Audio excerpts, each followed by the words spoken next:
তো গরম এবং তরমুজের সিজন তো চলেই এলো। তো গরমের মধ্যে তোমরা যদি কখনো অসহ্য হয়ে যাও তাহলে এই স্পাইসি ওয়াটারমেলনটা তোমরাও ট্রাই করতে পারো।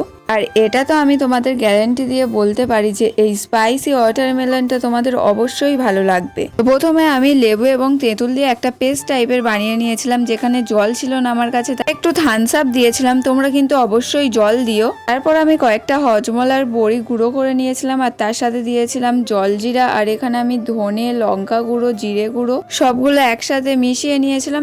নিরীহ তরমুজটাকে জোর করেই আমি তেঁতুল এবং লেবুর পেস্ট মাখিয়ে দিয়েছি।